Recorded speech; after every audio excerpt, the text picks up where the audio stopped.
All right, everybody, we're back. I'm sorry. We had some technical difficulties with our audio, so now we are back live. Hopefully you can all hear us. My name is Dan McCloy, and I'll be introducing you to our webinar today. We'll be discussing a simple approach to setting up structure in the home. This webinar is being brought to you by the Oregon Technical Assistance Corporation. OTAC has been providing training and technical assistance to professionals and citizens concerned about intellectual and developmental disabilities since 1984. Participants in today's forum can submit questions through the chat box on the webinar console anytime during the presentation. We'll have time for a short question and answer session at the end of the presentation. This webinar is being recorded to share with others who weren't able to attend live today, and your telephones and microphones have been muted for this call. With us today is Stephanie Hunter. Stephanie is a behavior specialist for OTAC. She has 12 years experience in residential, vocational, foster, proctor care, and family home settings. Stephanie is a trainer, mentor, facilitator for OTAC's behavior mentorship program, as well as a certified trainer of OIS and a person futures planning facilitator. So I want to thank you for being with us, and I'm going to turn it over to Stephanie. All right, hi everyone. So we're going to start from the beginning again. All right, so welcome. So we're going to talk about structure in the home, and we're going to look at this from a more simple approach. Some of you are pros at this. Some of you might be just hearing this for the first time. So, and we've already taken our polls. So for those of you that didn't hear me say this, when I use the term parent, I mean parents, I mean grandparents, aunts, uncles, older brothers and sisters, foster providers, anybody who's in that role of supporting kids. So with structure, again, sometimes you might hear the term structure and it might cause you to have feelings of angst. And I'm hoping that through this presentation you will see structure in a different way. See that structure is not laminate and Velcro and completely, modeling your home. That this can be done in a more simple, quick, and efficient way. So some of the things that we're going to go over today is to look at structure and the fact that you're already providing structure. So I'm hoping that as we go through today, you're going to see stuff and you'll be like, oh yeah, I'm doing that, or oh, that's a good idea, and that will enhance this thing that I'm already doing. The other thing I want you to understand about structure is that you are structure. You are your child's walking, talking schedule. They are reading your signals. They're watching how you interact with the environment. They're looking at how the environment moves and flows around you to gain information. They're looking at you to learn what just happened, what's happening now, and what's happening next. The other thing that we do for our kids naturally is we are their interpreter to the world, and then we help interpret the world to them. So when we talk about, we're going to talk about components of structure, harness what we already know about our kids and start from there, and look at how to enhance communication, independence, and successful transitions using some of these simple approaches to structure. One of the other things that I want to say about structure is sometimes the argument that I hear is that using structure and visual supports isn't preparing our kids for the, quote, real world. And I really want to push back against that. I want to argue that in the real world we are surrounded by and rely on structure. And that structure is not going to limit our kids from using spoken words if they're able. It's not going to create dependence versus independence. It's not giving in to difficult behavior. It's an essential part of everyone's life. By providing structure is simply an accommodation for our kids. And by providing that accommodation, we help them to navigate their world successfully. We create equality. We level the playing field for them. So these are just some of the examples of structure that we rely on every day. We have our notifications, we use maps or GPS, some of us are chronic to-do list makers. We have the environment tells us which buttons to press. We have lines in the road that keep us safe. Even our coffee and our shampoo tells us how to interact with it using structure.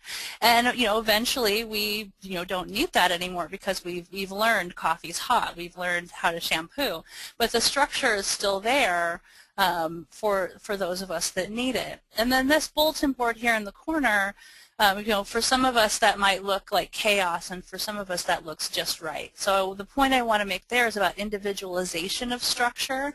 Structure is not going to look the same for you than it is for your kid, for your neighbor, for your family members. Structure it meets you where you're at and helps you to learn and grow from that place. It's what works for you. So we took the poll question already, and the question we asked was, think about a part of the day that's most difficult for you and your child. And what we heard was that morning and evening routines and being out in the community and during transportation. So we'll try to, you'll have time at the end for questions, and we'll try to steer some of the information in that direction as we're going through today. Why I ask you to think about that most difficult part of your day is next slide, that part of your day is where your child might be missing information. And if you think about how you feel when you are missing information, you feel anger or sadness, you feel confusion, anxiety, you're more likely to get into a power struggle, difficult behavior, challenging behaviors. So the key piece, the takeaway here is that when you encounter that, if that first part of your day, which is the morning routine, is where things are difficult, then that structure is going to help provide the missing information. And our kids want us to be happy with them. They want to do well.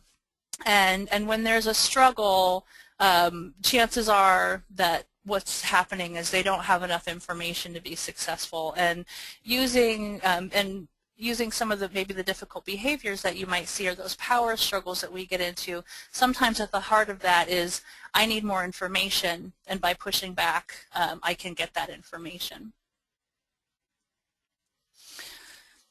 So how we're going to look at structured visual supports today is we're going to look at a few key areas and ideas about how to approach it, with the understanding that structure fills in the gaps of missing information. It helps to ease those difficult times. It helps to lower everyone's stress, and that is always a good thing. So we're giving that information in that difficult time, but we're also, what is going to happen is that missing information and how you provide that is actually, you're going to see that you and your kids are going to use those skills in other parts of your day. So when we close out today, you're going to hear me say this again. Think about that difficult time of your day and really just focus on one thing at a time, because what's going to happen is the skills that you and your child learn in that area are actually going to trickle into other parts of your day. So we're going to go more in depth into these areas. We're going to talk about level of representation for visual structure. We're going to talk about what are called the all-important questions, and these will give you a foundation for meeting your child where they're at. We'll go more in depth into visual systems that might help support independence, and then looking at the most efficient method that's easy to create and use every day. So first, we're going to talk about level of representation. So level of representation is, when I had talked earlier about how we are our kids' interpreters to the world, and then we help interpret the world back to them. And when we're looking at filling in, using structure to fill in the gaps of missing information, we want to make sure that we're using the level of representation that our kids understand the most, that they're going to be most successful at. So some of the things that we'll look at is we'll talk about objects. Before I move into talking about these, what I want to say is that all levels of representation have a place. They're all useful and relevant depending on the situation. And we'll go more in depth into that as further in, but I don't want you to look at these areas and think, oh, my child is only using photos. We use all of us, everybody here uses all of these all the time to give us information about the environment. So when I talk about level of representation, what I want you to think about is, depending on, in the morning routine, my child might need more objects to help them get through. But in the evening routine, which is maybe the least stressful time, we can, words work fine. So it really is meeting your child where they're at and what they need in that moment. So objects can be part of an actual object, a small version or miniature of an object, or the actual object itself. Images can be photos, pictures cut off of packaging. You can search for images through the internet or just your simple drawings. And then line drawings are going to be maybe those, again, that could just be your simple drawing. It could be something that you get from like a software program as well. We're not going to go into that today, but line drawings, there's different programs that you can use to pull up line drawings. Some of your kids will use these programs in their school, and you can maybe ask the teacher for some of those pictures that they're using successfully at school to use at home. We won't go into those today. And then words, and when I think of words, I think of signs, gestures, sign language as words as well. So our nonverbal communication, how we use our gestures and signs, and then also the words that we say. So we're going to go into talking about the all-important questions next, and then we'll show you some examples of how you can use all these levels of representation in different ways. So these are the all-important questions, and the backstory on the all-important questions for those of you that like to know where stuff comes from. These were originally called the Big Five questions, and these come to us from the University of North Carolina at Chapel Hill and their autism program. But this is not autism specific. These are the questions that we answer for ourselves automatically when we walk into a room or get up in the morning. We are able to typically answer these questions for ourselves pretty quickly. But as the guide for our children, we may need to can you still hear me? It's telling me I have technical difficulties. Okay, cool. So as a guide for our kids, we may need help to help them answer these questions merely because of, because they're kids, but also because of the missing information. So the questions are, where am I going? Who will be with me? What am I doing? How much am I doing? What does finished look like? And what's next? So let's explore these a little bit further. So answering the question, where am I going, it gives your child information about the location of where they're going both within and outside of the home. So where am I going could be the kitchen, where am I going could be the park. So it's not a going somewhere. It's just a, where does my physical body need to be in this moment. One of the things about where am I going and giving that information is, sometimes our kids just don't want to go. So we tell them, we're going to the kitchen, and they understand us perfectly, but they're still missing some information, which we'll get into next, which is the what am I doing. So if you're getting some resistance, you might use what's called a first and then system. And so this is just an example. These are images that I pulled right off of Microsoft Images. So this represents first we're going to read, and then we're going to go to the park. So giving that information in a visual way, and first and then is a concept that's taught in school, so it's not going to be foreign to your kid. So giving them that information, so you might not want to go to the kitchen, but when you see that first we go to the kitchen, then we're going to have a snack, well, maybe I'm more likely to want to go to the kitchen. So that first and then can really help you with be successful in transitions, but also just provide that information. Our words can provide the exact same answer to the question, where am I going? And sometimes we might say to our kids, come on, let's go. And if they haven't been able to pick up the environmental cues to let them know where they're going, you might get some resistance. So a simple phrase of first we're going to go to, first we're going to read and then we'll go to the park can help with some difficult transitions. And another thing that you're seeing here too is, maybe reading is not a preferred activity, but the park is. When you're introducing the concept of first and then to your kids, it's really helpful to have the then part of it be something that they like.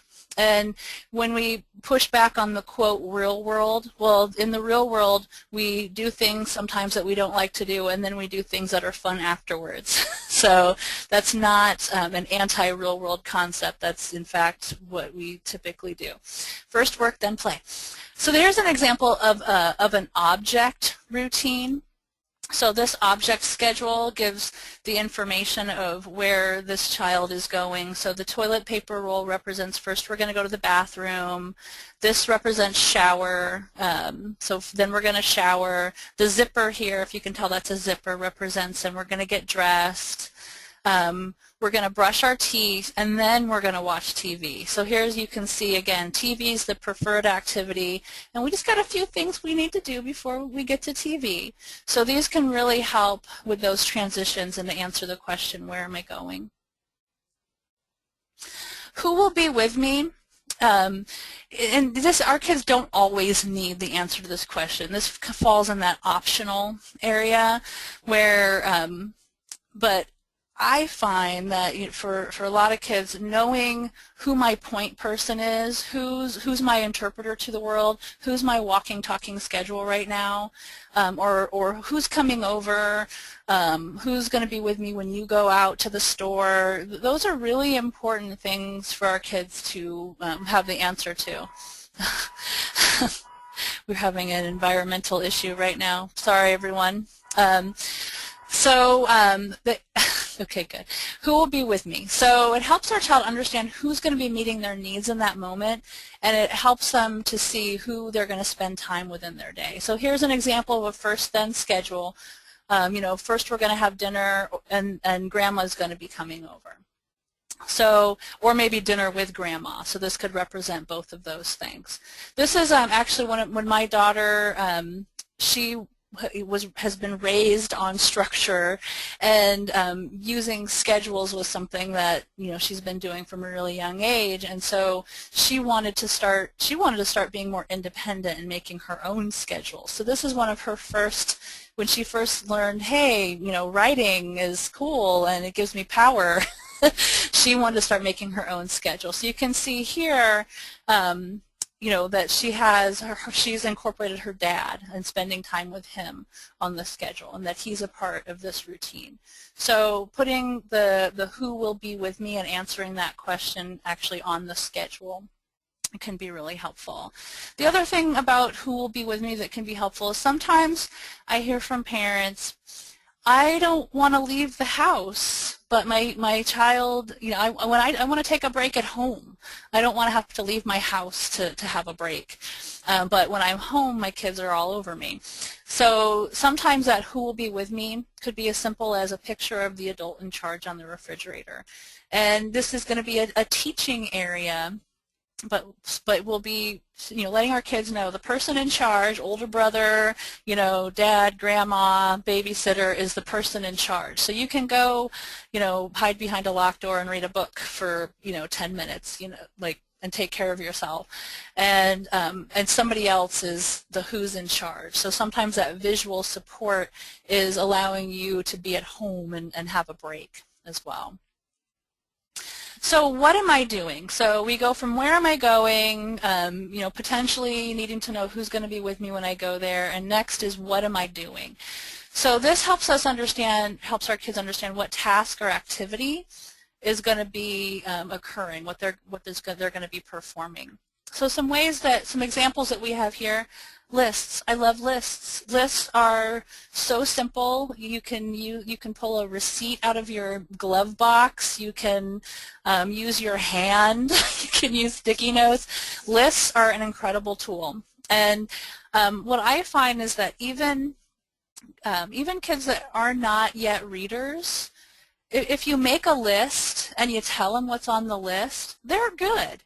You might put, on your little shopping list here, you could draw some little pictures of the things, but sometimes the list itself, the where am I going is answered by store here at the top, and then the what am I doing is answered by the shopping list here. Here's an example of a very simple approach to structure. This is just our drawings, and again, our kids, that we don't have to have anything too fancy to provide that missing information. They're very forgiving of our drawings.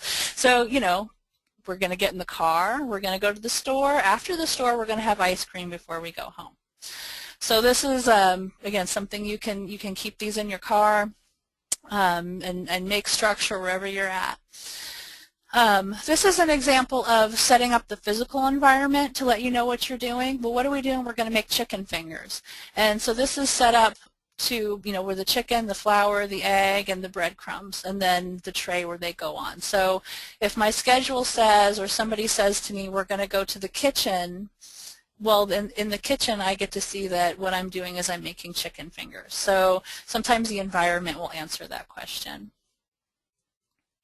How much am I doing, or what's expected of me, is more of that breakdown of, so you get where you're going, you know what you're doing. Now, kind of how much am I doing? How big is this task? So this breaks out the activity or task into clear steps. So again, with our chicken fingers example here, the activity itself provides the answer to the how much am I doing. Well, when all this chicken here is gone, then, and this tray here has all the chicken on it, then the measure of that activity is very, very clear. Using our list example, crossing things off the list let us know how much am I doing. It helps us get to the end of that list. It's a clear measurement. This example here with the toilet paper, this answers the question, how much toilet paper? What's expected of me when I go to the bathroom? Not to use the whole roll, to maybe, tear off, 3 to 5, depending on your, again, meet people where they're at, how much toilet paper they need. But this line here of blue painter's tape, real simple structure, lets someone know, oh, I only this much toilet paper, not the whole roll. What does finished look like? So we know where we're going, we know what we're doing, we know who's going to be with us, and we have that breakout, we have that measurement of how much we're doing. But how will I know when I'm done? What does finished look like? So some examples are, timers, classic. Timers, all of us have magic phones now, and they usually have timers on them. So that might be something that we could use. These wonderful tools here, the timer with the red here, these are called time timers. And if this is something that you want to purchase, you can purchase that from timetimer.com. But also on the, I'm not sure if the Android has it, but the I know the iPhone and iTouch, you can get the app for the time timer as well. And so how this time timer works is it tells you it's a measurement of time that's visual. So you can say, when the red's all gone, it's time to. So it can help with waiting for something. It can help for how long you need to endure the torture of whatever it is that we're doing to our kids that they don't want to do. So the time timer, this red recesses into this timer. For my daughter, when she was in first grade, I actually bought one of these time timers for the classroom, and because transitions were very difficult for my child, even with a schedule, even with visual structure.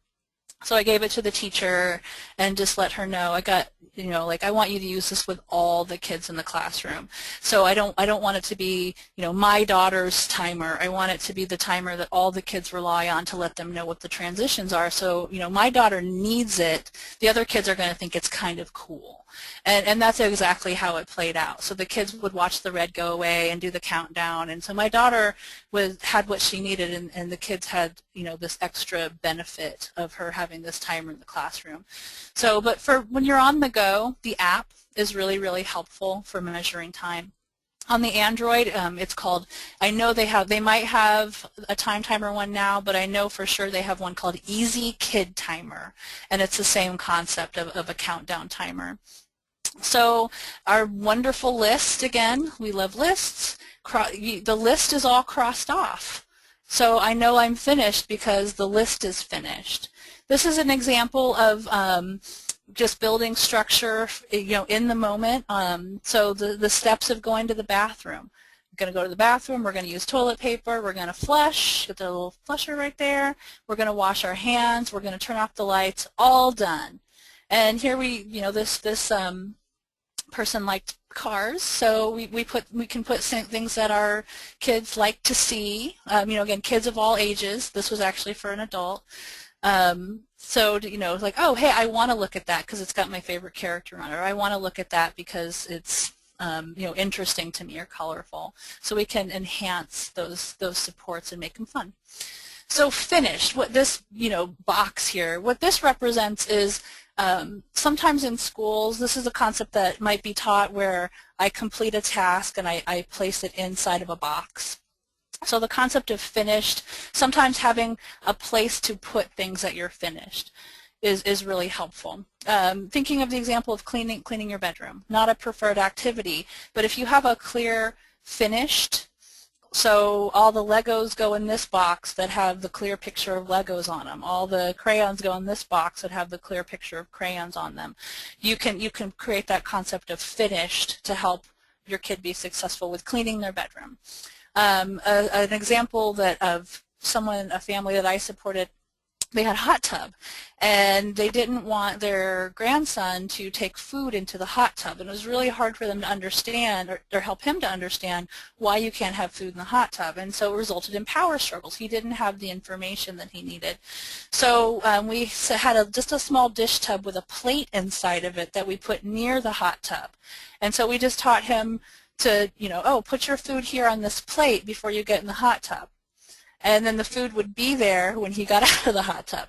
And he was like, oh, okay, why didn't you say so? Like, it became very clear to him, I have this, you know, confined space, there's a plate there, I know that plates are where food goes. So we gave him the information about where food goes before you get in the hot tub to give him the idea of finished and to help him understand that.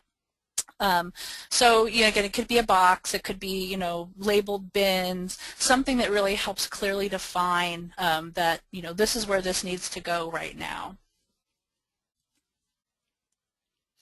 What's next? So what's next is it helps our kids transition. It gives them the information about you're moving from one realm to another realm, and then the all-important questions may just start right all over again. So we're coming to the end of the where am I going, what am I doing, and we're moving into another realm. Ideally, this is going to be a preferred activity.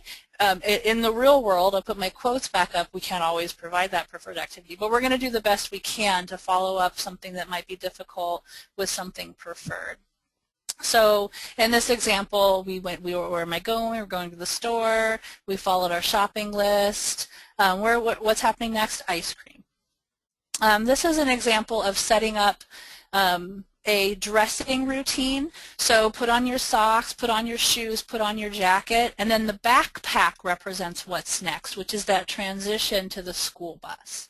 So for those of you that identified the morning routine as difficult, laying out the clothes from left to right, and then having maybe that last thing in the routine be that thing that lets you know the next thing is breakfast, the next thing is the bus, the next thing is the remote control, and you can go watch TV. So if they can kind of look at their routine laid out in front of them, like dressing, I don't like getting dressed, but I do like TV, and I can see at the end of this line of clothes is that remote control. All right, I'll play along. So this can really help give our kids that missing information, and they can see that at the end of the road there's something in it for them.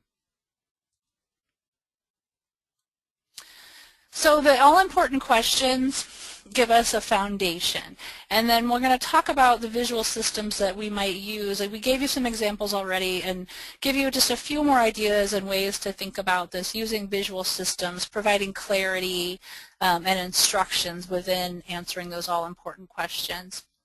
So we might have our written or picture instructions and lists. We might provide what's called a product sample, which is a model of what you're going to be completing. We might use what's called a jig, which helps someone match shapes to a certain area. We might outline or highlight important information using color coding, labels, removing unnecessary parts or distracting parts. So here's some examples of visual systems. This is, again, it's really simple. Some of these are from the Boardmaker system that the schools usually use, and then some of these are just drawn in. So this is a visual system to give you information about washing your hands. This mouse here with this little blue dot, this is a real-life example. My daughter would she would right-click instead of left-click, and then the menu would pop up and the mouse would, get thrown or slammed on the table, and it would become a very frustrating experience for her. She was missing information about how to be successful with a computer mouse. So I just cut out a little blue dot out of blue tape and I put it on the mouse to show her where her finger needed to go. So this is a really simple example of how to help our kids be successful with something that's frustrating for them. She completely understands the left-click process now. She doesn't need that support anymore. So what you'll find is sometimes we put these systems in place and then they fade into something new. This is an example of a list routine for a shower. So this is laminated, for protection in the shower, but it just highlights all the steps of cleaning your body successfully in the bathroom. So that might be something that could be visual as well. You could have the pictures laid out on this. This is for someone where reading was just fine.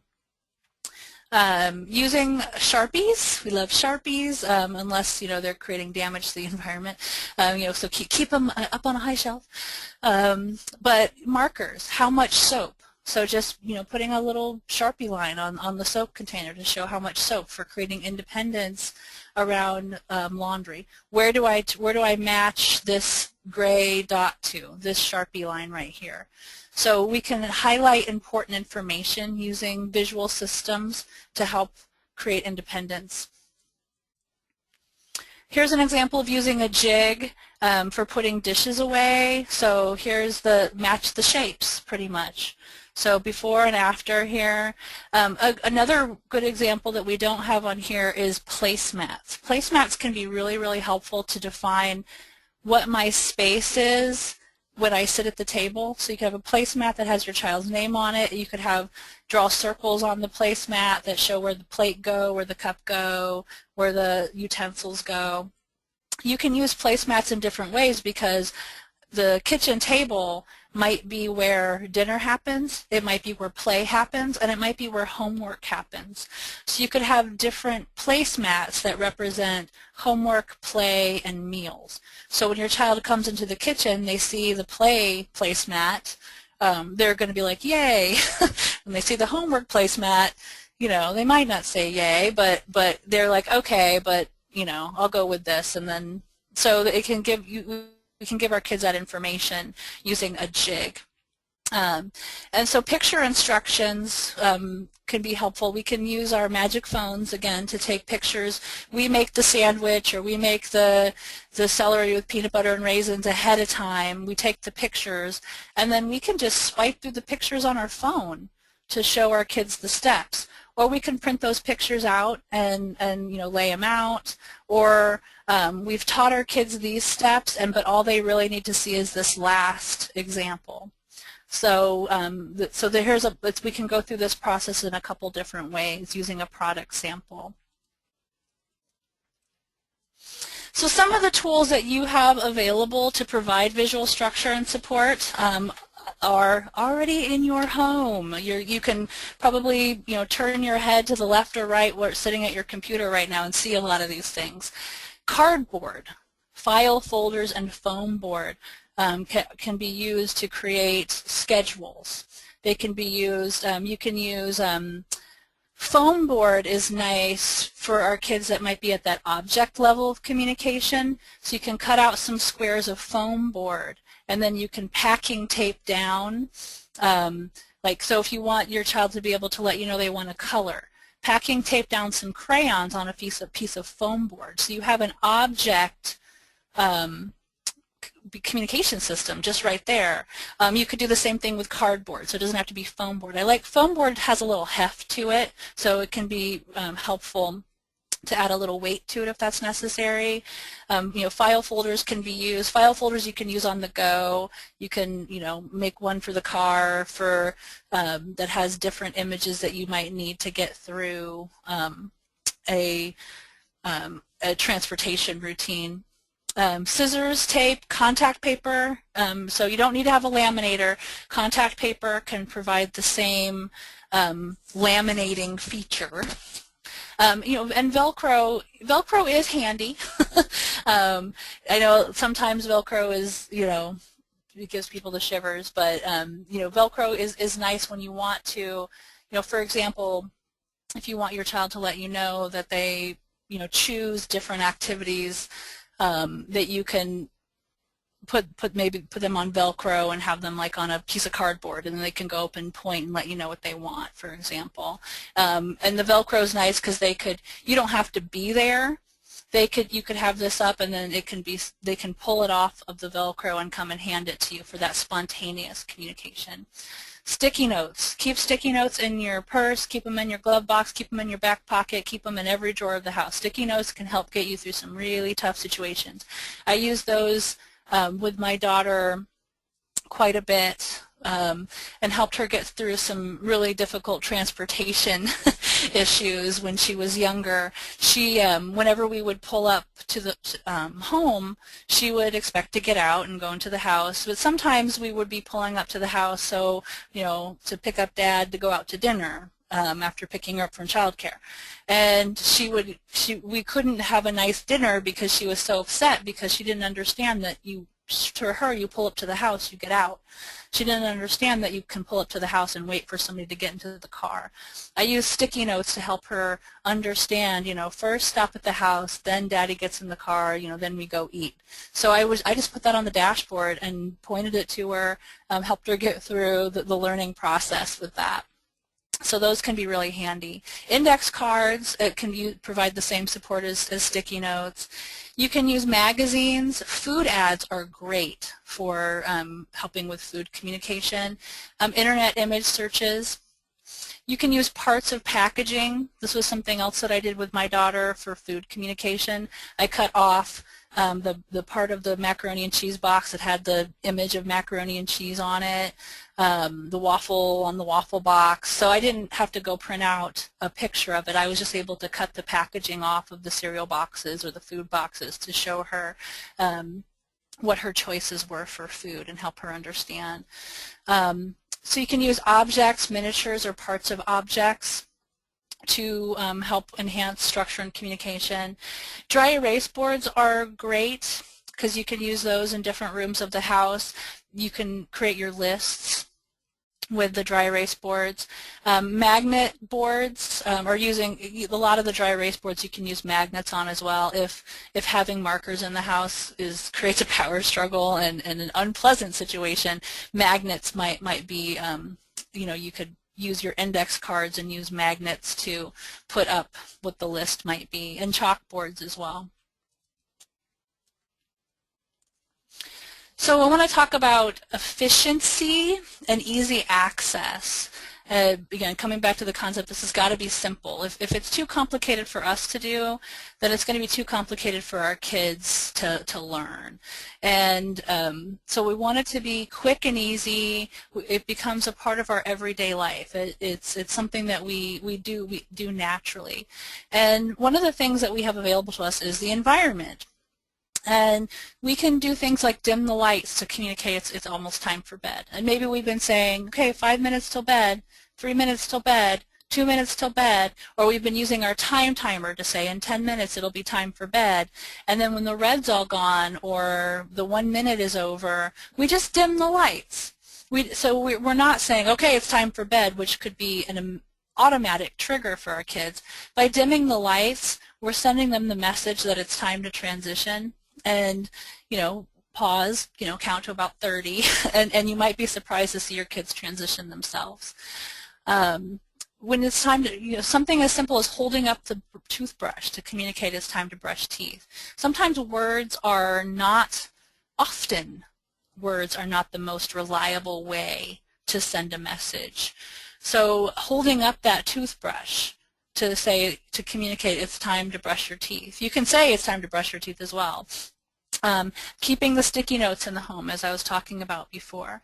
Another really great one is natural endings. When you start using natural endings, you start getting really good at finding where those live in your environment. But some things that we're probably already doing is when your show is over, it's time for whatever that transition might be. When I finish my coffee, then we will.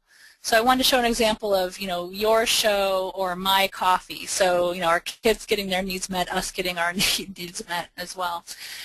So using those natural endings that live in your environment. For my daughter, if she had to, when she was young, she had to see all the credits roll down to the bitter end. And so that was hard because a show wasn't over until it was over, and then you had to get right in there before that commercial or that next show popped in, because then it was starting, something else was starting, so we would still have that power struggle.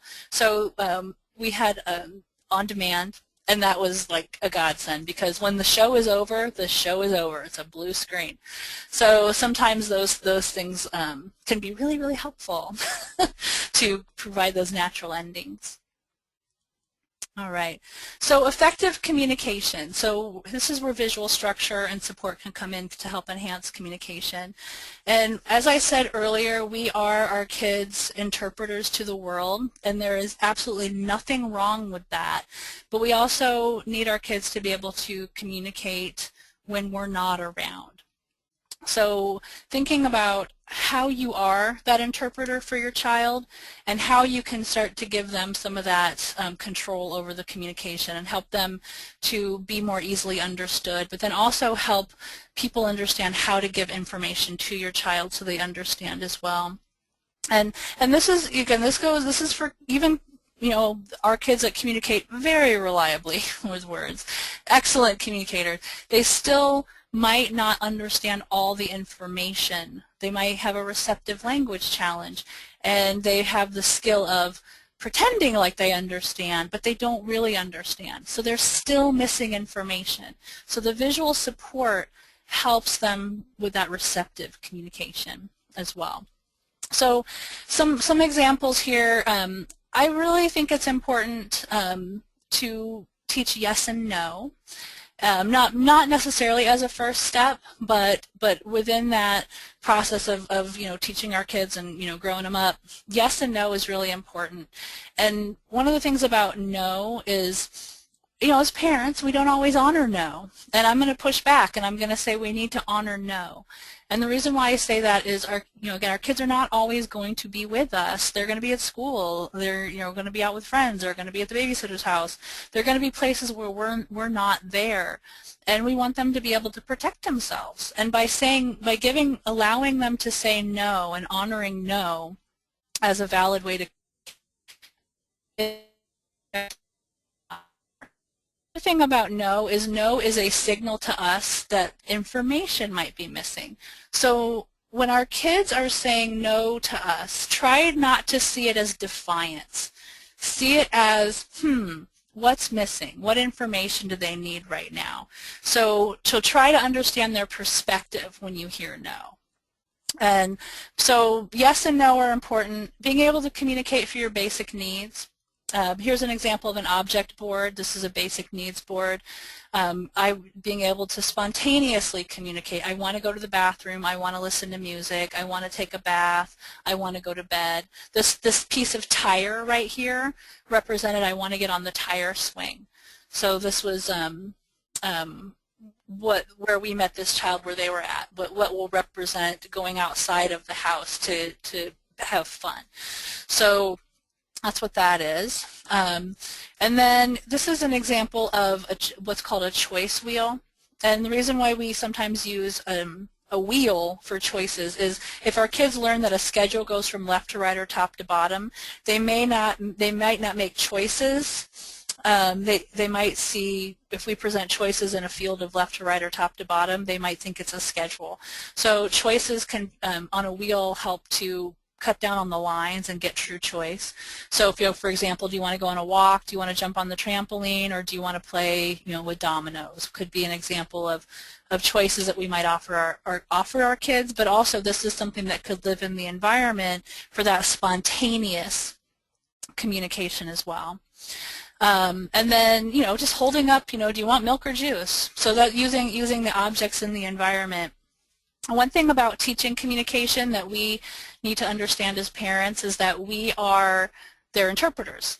So we have the advantage of already knowing what they want most of the time. So use that. If we know that our kid never drinks juice, they only drink milk, so we only get them milk, go ahead and do you want milk or juice? Because you're teaching the process of making a choice. So it's okay to know what your kids want and then ask them if they, do you want ice cream or broccoli?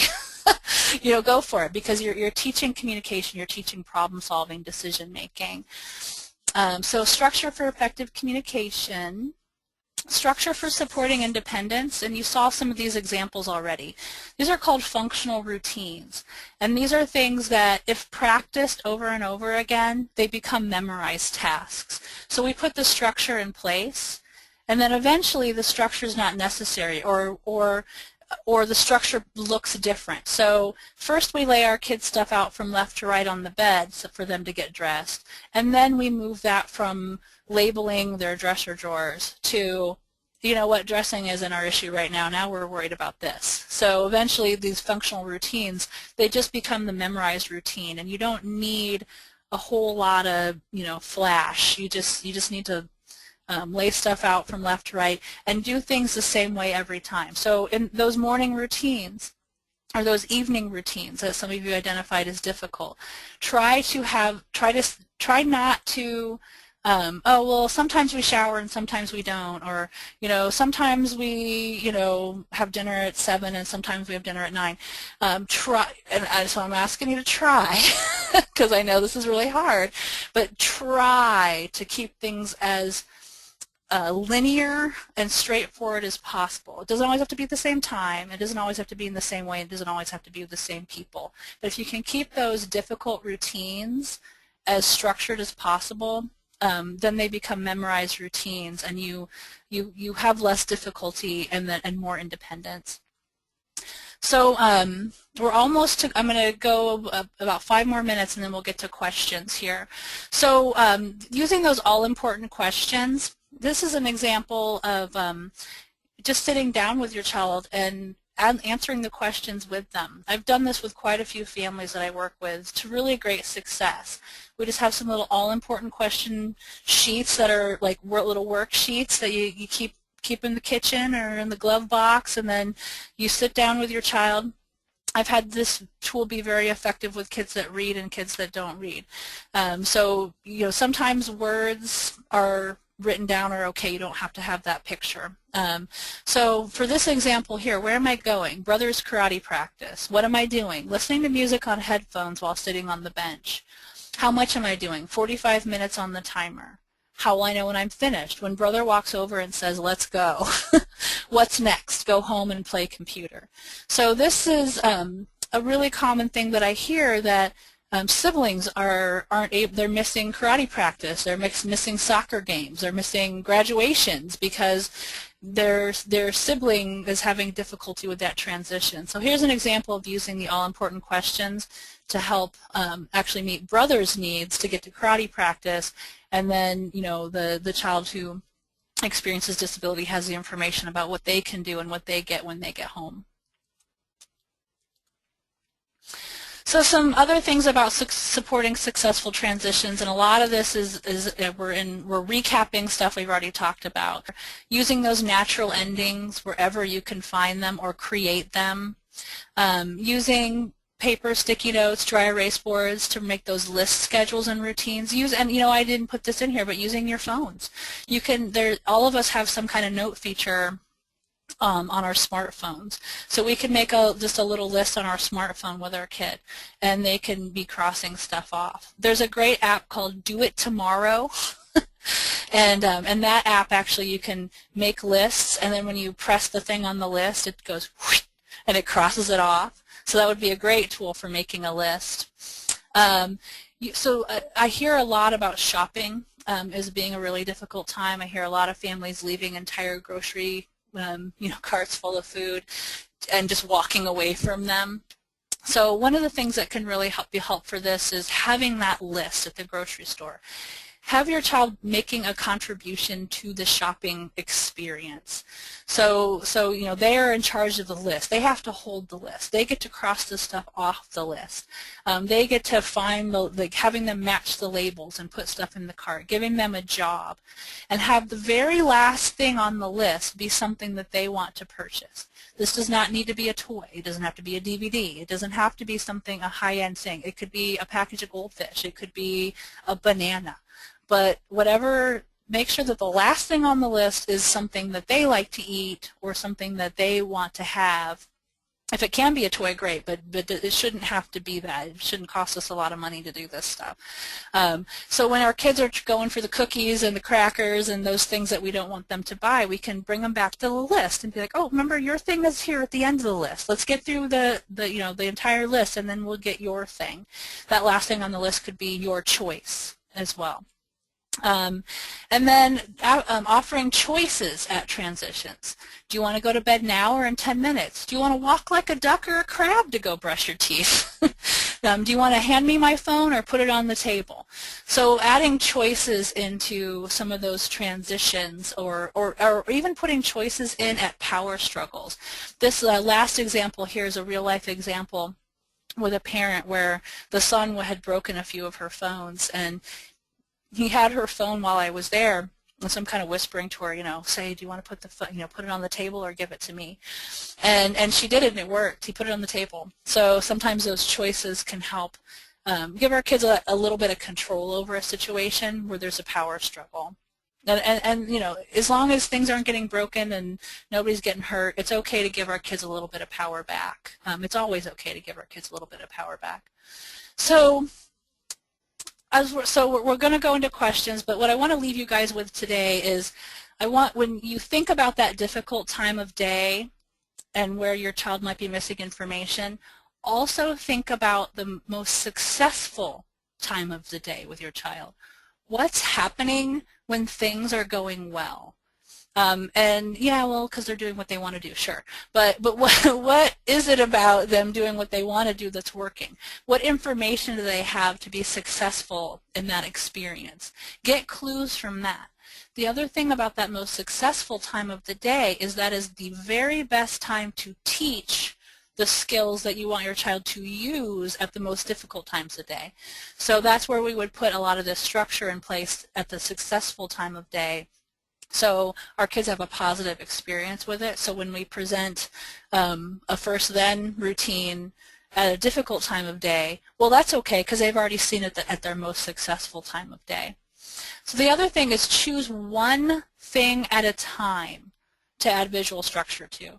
Try not to think, I'm going to, end this webinar and I'm going to go structure my entire day with these new amazing tools. Don't do that.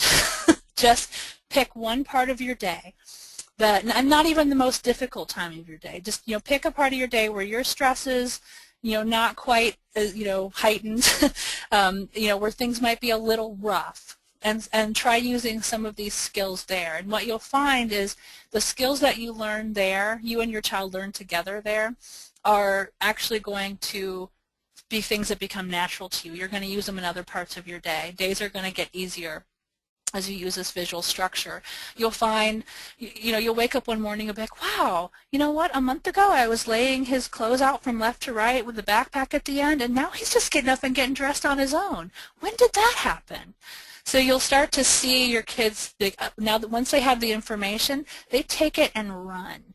So don't be surprised if things go really well. However, don't expect this to be smooth and amazing. It might be bumpy, so allow that learning process to happen.